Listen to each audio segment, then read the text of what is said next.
Hello दोस्तों, knowledge is infinite channel में आप सभी का एक बार फिर से स्वागत है।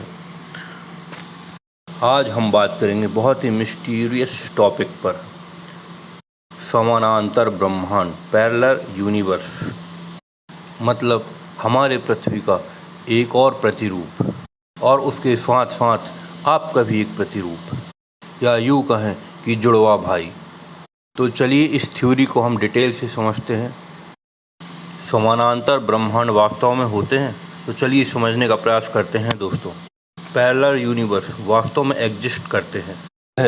ह्यूज एडवर्ड थर्ड ने यह थ्योरी सन 1954 में पहली बार दी थी, जो प्रिंसटन यूनिवर्सिटी से उस समय ग्रेजुएट कर रहे थे। उन्होंने इस थ्योरी में बताया कि समानांतर ब्रह्मांड वास्तव में होते हैं और वह हमसे मतलब हमारी यूनिवर्स से जुड़े हुए हैं। हमारे यहाँ जो भी घटनाएं होती हैं वहाँ भी वही घटना होती है। फ़र्क इतना होता है दोस्तों कि वहाँ रिजल्ट कुछ और होता है और रिजल्ट यहाँ कुछ और हो सकता है। जैसे मान लो आप यहाँ खाना खा रहे हैं, तो हो सकता है पैरेलल यूनिवर्स में आप गाड़ी चला रहे हों या कोई भी अन्य कार्य कर रहे हों, और या आप यहाँ पर किसी युद्ध के विजेता हों, लेकिन वहाँ आप हारने वाले पक्ष भी हो सकते हैं। और आप भी वास्तव में वहाँ एग्जिस्ट करते हैं, लेकिन देश, बोली, भाषा, पहनावा सभी बदले हुए होते हैं। वहाँ आपका एम्बिशन अलग हुआ, आपकी सोचने की शक्ति अलग होगी, या यूँ कहें दोस्तों पूरी की पूरी फिजियोलॉजी ही बदली हुई होती है वहाँ की। तो आइए हम इस थ्योरी को अपने धर्म ग्रंथ से भी सुनिश्चित तौर पर समझने की कोशिश करते हैं। दोस्तों, जिन वैज्ञानिकों ने इस थ्योरी को आज समझा और जाना है, यह थ्योरी हमारे सनातन धर्म में बहुत पहले ही बता दिया गया है। इसके अंतर्गत भगवान श्री कृष्ण ने ब्रह्मा का गुरूर कैसे तोड़ा, आइए इसको अच्छे से समझते हैं।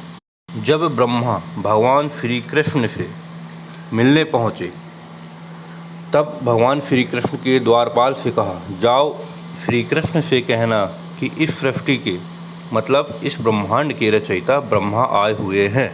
भगवान श्री कृष्ण ने अपने द्वारपाल से कहा कि जाओ ब्रह्मा से पूछना कि आप किस ब्रह्मांड के ब्रह्मा हैं। द्वारपाल ने तुरंत जाके ब्रह्मा को ये बातें कहीं। ब्रह्मा कंफ्यूज हो गए कि भगवान ने ये क्या पूछ लिया मुझसे, मैं किस ब्रह्मांड का ब्रह्मा हूँ।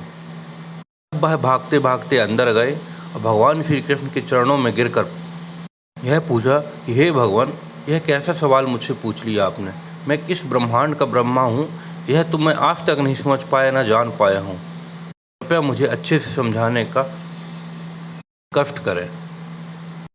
तब भगवान श्री कृष्ण ने अनेकों ब्रह्मांड के नियमों को सुचारू रूप से चलाने वाले ब्रह्माओं को वहाँ आमंत्रित किया और सभी को बुलाया। तब पहले पहुँचे ब्रह्मा ने देखा कि यहाँ तो हजारों हजार ब्रह्मा खड़े हुए हैं, किसी के 1000 सिर, तो किसी के 4 सिर, तो किसी के 1 सिर, तो किसी के 10,000 सिर। इस तरह से वह देखते हुए अचंभित रह गए। तब भगवान श्री कृष्ण से वह सवाल पूछते हैं, हे प्रभु, यह क्या है? तब भगवान श्री कृष्ण ने उनको उत्तर दिया, तुम एक अकेले ही ब्रह्मा नहीं हो जो इस ब्रह्मांड को चलाते हो, यहाँ अनेकों अनेक ब्रह्मांड है। मतलब यूँ कहें दोस्तों कि मल्टीवर्स। तब उन्होंने ब्रह्मा से कहा, यहाँ अनेकों अनेक ब्रह्मांड हैं जिनमें अनेकों अनेक ब्रह्मा रहते हैं जो उन ब्रह्मांड को सही तरीके से चलाते हैं। तब ब्रह्मा का गुरूर टूटा और भगवान के चरणों में नतमस्तक होकर उन्हें प्रणाम करते हुए वहाँ से चले गए।